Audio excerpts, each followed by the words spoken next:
Hey guys, Moldran here, and you probably noticed already, Jay Wilson is no longer gonna be the game director of Diablo 3.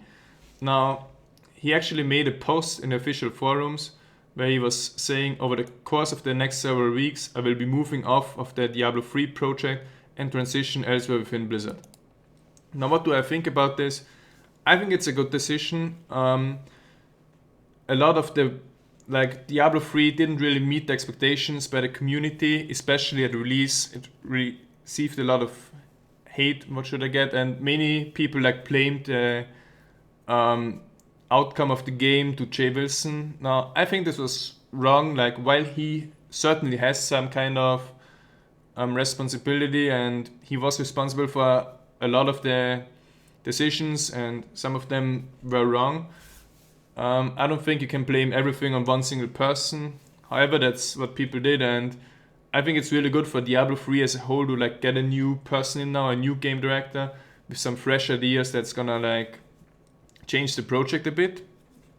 And especially is the new representative to the community, because this now really gives the community a hope that the game is gonna be better.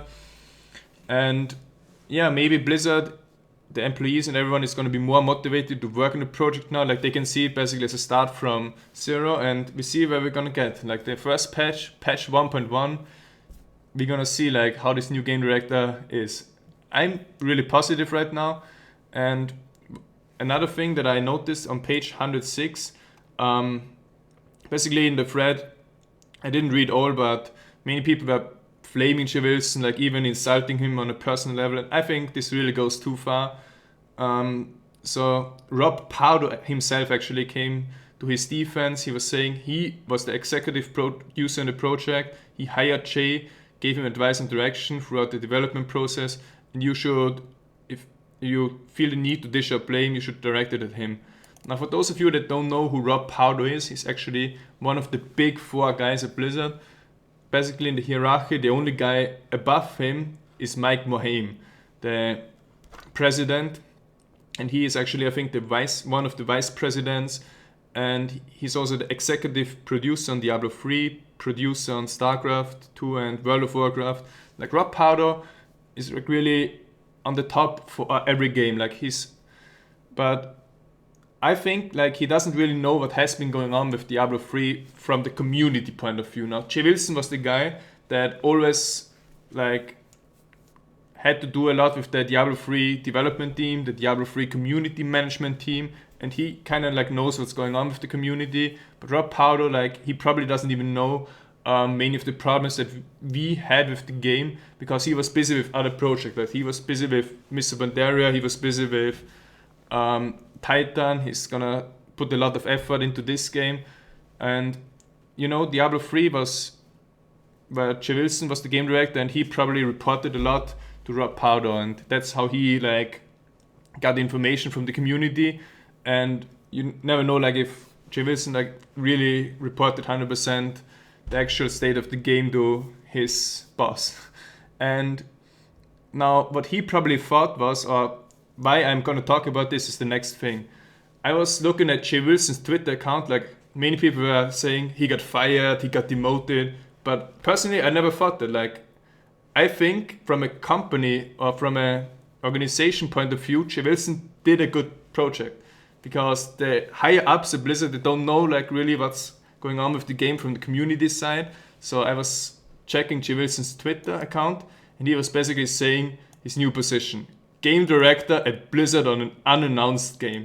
Now, before some get scared, Titan, it's gonna be Jay Wilson is gonna be the game director again. Oh no.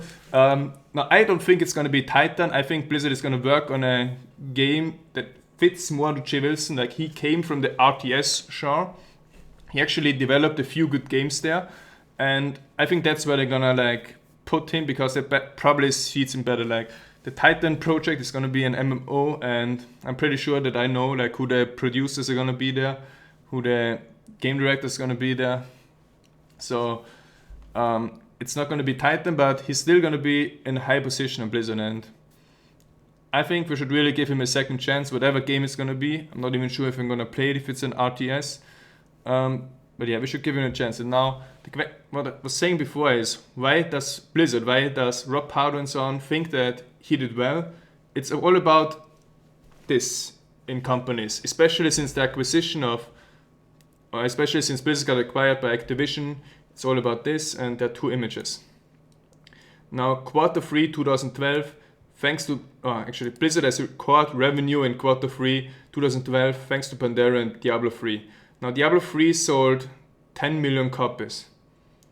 And here you can see Blizzard was boosted by Diablo 3. It was the #1 best-selling game on PC in US and Europe, both in dollars and units. Now, Diablo 3, let's say, sold 10 to 15 million copies now. 50% are probably bots. And it also earns a lot of money from the real money auction house. So in terms, from like a company point of view, Jay Wilson, the Diablo 3 team did well. Like Mike Mohame, he probably doesn't read the Diablo 3 forums a lot and doesn't really know like what the community is thinking. He just sees the numbers. Okay, the game sold a lot, Diablo 3 is a success. And that's why Jay Wilson, probably in the Blizzard company, has a good reputation and is going to be allowed to work on another project. And I think he can probably use his skills better in other games, especially if they're RTS. But yeah, for Diablo 3, as I said, the reality you see on this screenshot. This is from Xfire, like the hours played, which doesn't really like show the total players because it's just a sample size, but it shows pretty well like how a game does in general. Now here you can see from 200,000 hours. Okay, that's normal in the first few days of a release, but then you can see here it was at 50,000 or 80,000. Here I think it should have staked if it would have been a good game, but actually went down to 10,000 hours where it still remains now.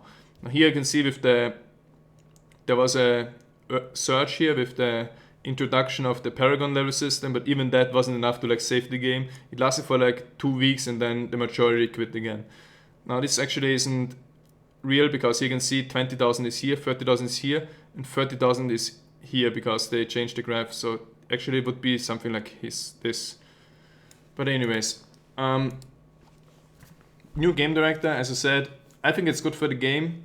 I'm really looking forward to the next patches, patch 1.1, and I think this new game director even opens a possibility for some major changes, like removing 1 or 2 auction houses, introducing a ladder system, and so on. So I think the future is bright for Diablo 3. I hope many of you guys give the game a second chance, and we're gonna see where it brings us. Thanks for watching. I'll be back.